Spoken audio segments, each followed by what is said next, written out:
Hey YouTube, this is Fuzzy Ghost bringing you my Borderlands 2 review, where I'll be taking a quick look over the basic features and aspects of the game. First up, game mechanics.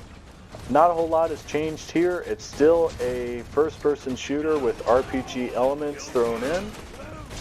Fight for your life has been upgraded to where you can now crawl while fighting for your life, but you're still slow and enemies can run away rather quickly. And there's kind of a huge cash penalty upon death. Quests can now include optional tasks, which give bonus XP or cash, though we're not completely clear there. Some of them are kind of unrealistic or unclear as to what you're supposed to do as well. There's also a new currency, Iridium, which you can use to buy extra ammo capacity or backpack slots. Challenges have also been tweaked to where they give you badass ranks, which then turn into badass tokens, which then turn into profile stat bonuses. Now these profile stat bonuses apply to all characters, but the stat bonus is minimal, starting out at 1% for the stat you pick and then decreasing the more you increase the stat. Plus it gives you 5 choices at random rather than the whole list. Multiplayer has been improved by making it easier to join your friends.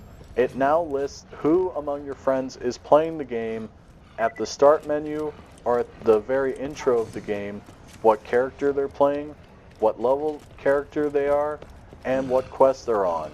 And all you have to do is scroll over to their name, hit join game, and then you're in. There's also a trading system now. Rather than just throwing your loot on the ground, you can run up to your friend, hold B, decide what weapons, shields, cash, etc. you want to give them, and hit trade, or you can hit duel in case you both can't decide who gets what. Speaking of loot, you not only have weapons, shields, and class mods and grenade mods this time, you now get relics and character customizations. As far as the relics, they give bonus stats that the other items wouldn't give you. For example, sometimes they give bonus XP, or elemental resistance, or bonus weapon or manufacturer damage. And character customizations, rather than just selecting the color for the character skin you want, they include the skins that you can select, which sometimes have different patterns, like camo or smeared paint. Unfortunately, they're kind of hard to come across. Some skins will be very common though, meaning you pick up one you've already unlocked. Now, as far as the weapons and other loot, the weapons, their behavior will definitely be influenced by the manufacturer. Bandit weapons are great for those who want a large clip, Vladoff for high fire rate, Jacobs for power, Torque for those who want explosions, etc. Some companies don't live up to their name though. Hyperion is supposed to make highly accurate weapons, but it seems only if you hold down the trigger. There are a ton of new grenades now. Now you have homing and singularity, which home in on the enemy or pull them in, respectively. And you can have all sorts of combinations, such as sticky longbow corrosion MIRVs, lobbed transfusion incendiary, or even sticky singularity incendiary MIRVs. Shields, in my opinion, have got a bit of a downgrade. They no longer offer health recharging shields. Some of them even decrease health. But they've got an upgrade because there are now new types of shields, some which absorb ammo, offer more melee damage whenever your shield is depleted, or Fire Nova, etc. Class mods behave in the same way they did in the previous game, offering health regeneration, skill boosts, team buffs, etc. I've noticed, however, it takes a while to find non-pistol loot, but by the time you reach the second area, you'll be finding plenty of SMGs, shotguns, sniper rifles, etc. I just wish that the loot wasn't based on the level of the area though, because if you do a lot of side questing, a lot of the loot from quests or chests or machines will be irrelevant and only good for selling. As far as the audio-video front, this game has a slightly improved engine. It does still crawl in places, but it does better than the previous game with the same issue of texture buffering.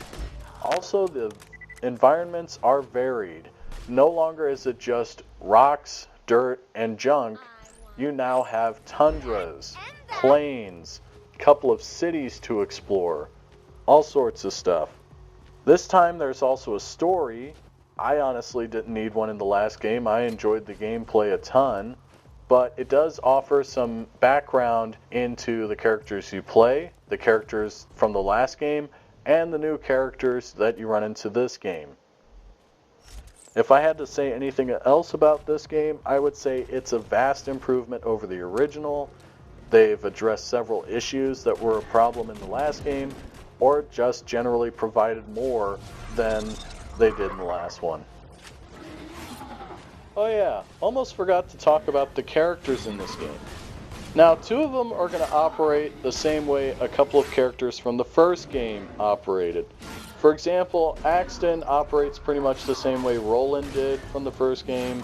The only difference is if you level up one or the other skill tree, he can plop down 2 turrets or add a rocket turret to the battlefield.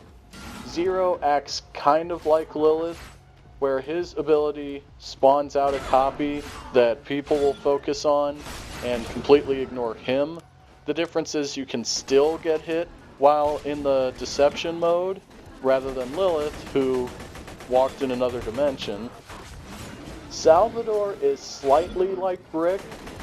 He's able to just go insane and dual-wield guns, and while he's gun-zerking, he also regenerates health and ammo.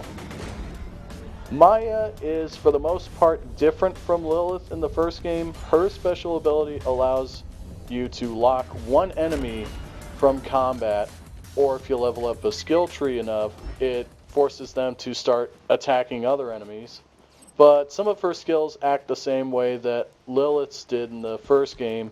For example, speeding up your bullets and adding damage to them. Some of them also act like some of Roland's from the first game. For example, shooting friends and healing them. And then finally you have Gage, which was recently released. Now, she summons D34TH-TP, also known as Death Trap.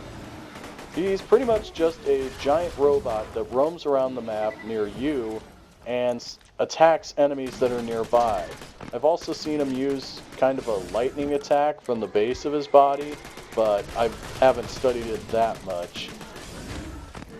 Also, let me know what you think of this video. I'd appreciate any feedback because I'm planning on doing more reviews of games that are coming out or have already come out.